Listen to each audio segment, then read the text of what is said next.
Pembunuh berantai pertama di Amerika Serikat yang mengaku telah membunuh 27 orang di istana pembunuhannya yang ia rancang sendiri. Membedah mereka, mengawetkan organnya, dan menjual organ-organnya. Ia melakukannya dengan keadaan sadar. Siapakah dia?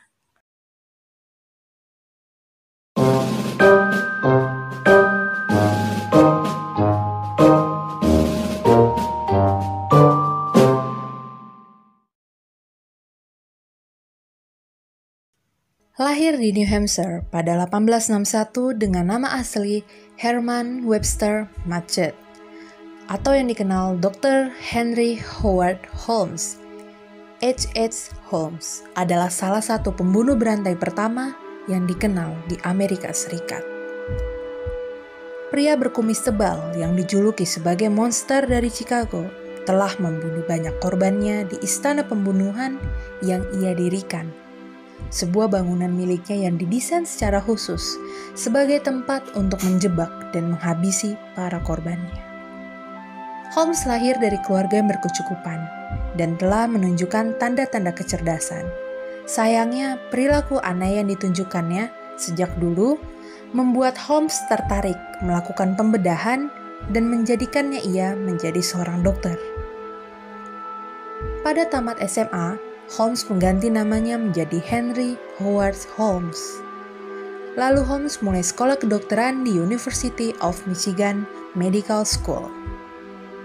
Saat Holmes kuliah, Holmes mencuri mayat dari laboratorium, membakar mereka dan menyiramnya dengan menggunakan asid agar muka mereka tidak dikenali. Lalu Holmes menguburnya seolah-olah mereka mati dalam kecelakaan. Tujuannya adalah karena Holmes melakukan penggelapan dana asuransi terhadap jenazah-jenazah itu. Di tanggal 4 Juli tahun 1878, Holmes menikahi seorang perempuan bernama Clara Lovering. Karena dasarnya memang Holmes merupakan orang yang pintar, jadi Holmes dapat lulus ujian kedokteran hanya dalam waktu 2 tahun. Lalu tidak berapa lama dia pun berpisah dengan istrinya Clara.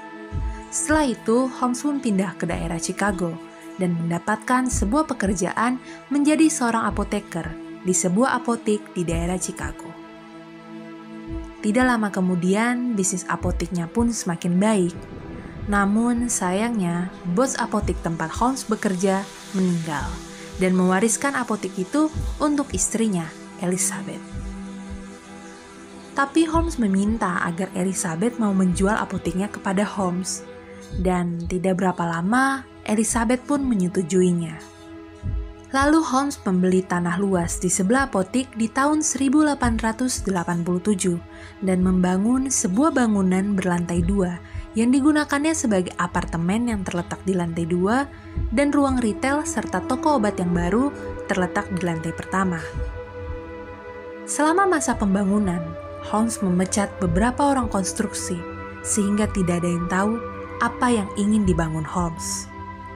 Di tahun 1892, Holmes menambahkan lantai ketiga dan memberitahu para investor serta pemasok bahwa dia bermaksud untuk menggunakan lantai ketiga sebagai hotel. Karena di tahun 1893 saat itu sedang diadakan acara Great Chicago World Fair. Walaupun pada kenyataannya bagian lantai ketiga tersebut tidak pernah selesai dibangun. Holmes pun membuat kamar-kamar kedap suara dan lorong-lorong tersembunyi yang mirip labirin dan tersebar di seluruh gedung dan tidak berujung.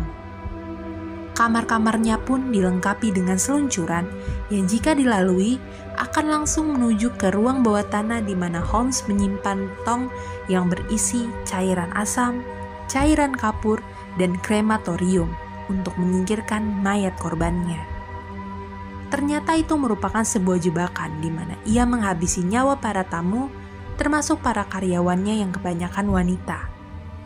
Holmes membangun sebuah rumah yang kedap suara dengan sebuah ruangan yang berisi gas beracun untuk menjebak para korbannya.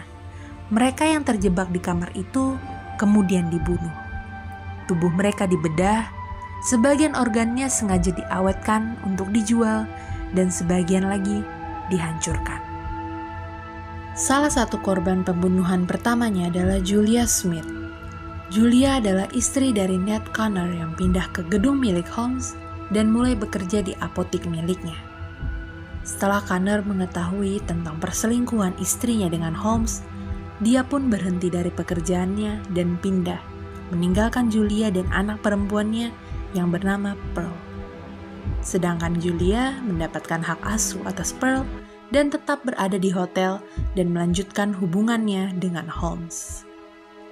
Namun, pada malam Natal, di tahun 1891, Julia dan Pearl menghilang.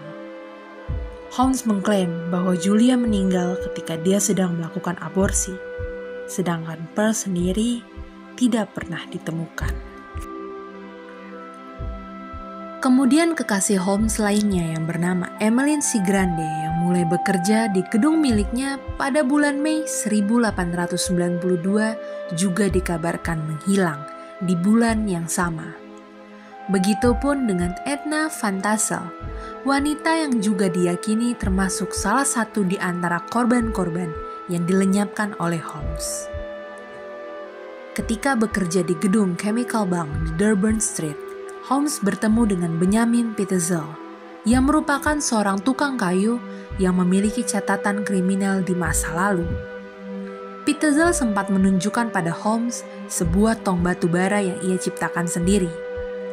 Setelah keduanya berteman baik, Holmes menggunakan Pitezel sebagai tangan kanannya untuk melakukan beberapa rencana kriminal.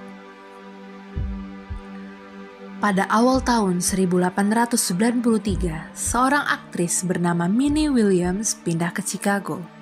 Ketika bertemu dengannya di kantor ketenagakerjaan, Holmes menawarinya pekerjaan di hotel sebagai stenograf pribadinya, dan Minnie pun menerimanya.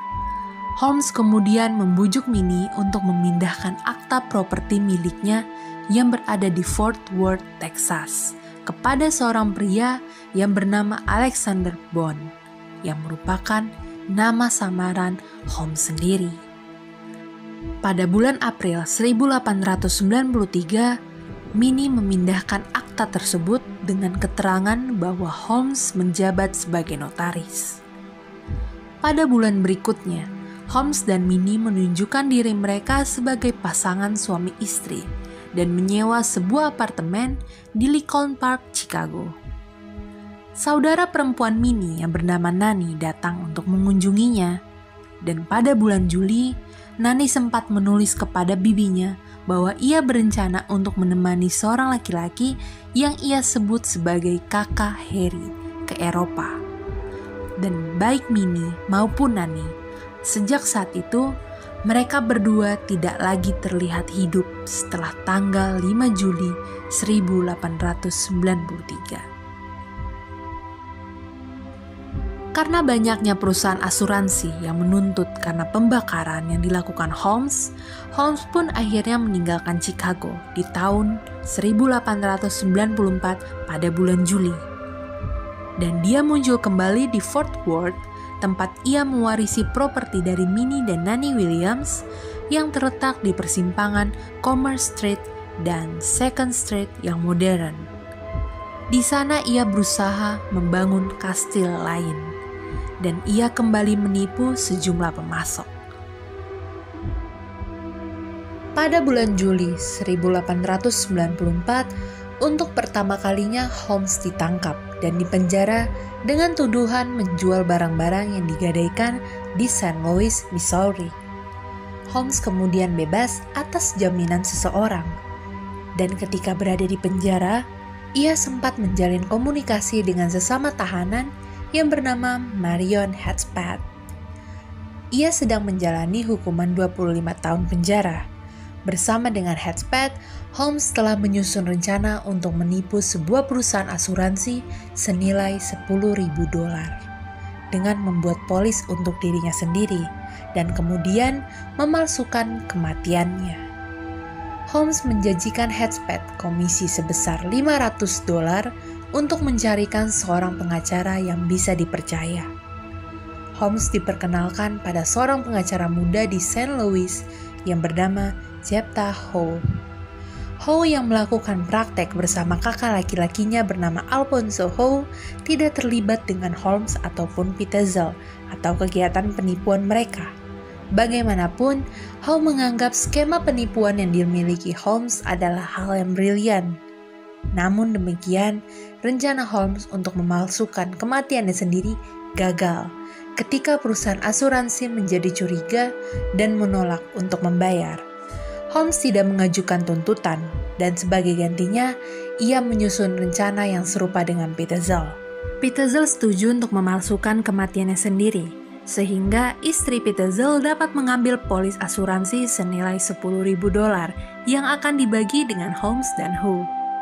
Skema yang sudah direncanakan oleh Holmes rencananya akan berlangsung di Philadelphia dan menjadikan Pitezel sebagai seorang penemu dengan nama B.F. Perry. Pitezel kemudian akan dibunuh dan tewas dalam ledakan laboratorium. Untuk itu, Holmes akan mencari mayat yang sesuai untuk Pitezel. Namun, kenyataannya, Pitezel benar-benar dibunuh oleh Holmes dengan menggunakan kloroform untuk membuatnya pingsan dan membakar tubuhnya dengan menggunakan benzena. Holmes berhasil mengumpulkan hasil klaim asuransi berdasarkan mayat Pitezel asli. Dia juga memanipulasi istri Pitezel yang tidak curiga agar 3 dari kelima anaknya yaitu Alice, Nellie, dan Howard berada dalam perwalian Holmes. Sedangkan anak perempuan tertua dan bayinya akan tinggal dengan istri Pitezel. Holmes dan ketiga anak Pitezel kemudian melakukan perjalanan ke seluruh Amerika bagian utara dan Kanada.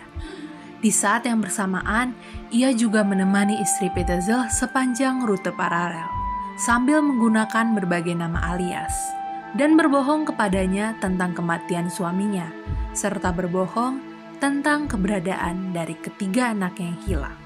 Rupanya Holmes membunuh Alice dan Nellie dengan memaksa mereka ke dalam bagasi besar dan mengunci mereka di dalam. Holmes kemudian mengebor sebuah lubang di tutup bagasi, meletakkan satu ujung selang melalui lubang tersebut dan menempelkan ujung selang lainnya ke saluran gas untuk membuat mereka sesak nafas. Setelah diperkirakan tewas, Holmes mengubur tubuh telanjang mereka di ruang bawah tanah rumah sewaannya di Toronto. Seorang detektif polisi Philadelphia, Frank Geyer, yang ditugaskan untuk menyelidiki Holmes dan pernah menemukan 3 orang anak yang hilang, kembali menemukan mayat 2 anak gadis Pitezel yang sudah membusuk di ruang bawah tanah rumah yang disewa oleh Holmes di Toronto. Frank kemudian pergi ke Indianapolis, tempat Holmes menyewa sebuah pondok. Holmes dilaporkan telah mengunjungi apotik setempat untuk membeli obat-obatan yang ia gunakan untuk membunuh Howard Pitezel, dan sebuah bengkel untuk menajamkan pisau yang ia gunakan untuk memotong tubuh Howard sebelum ia membakarnya.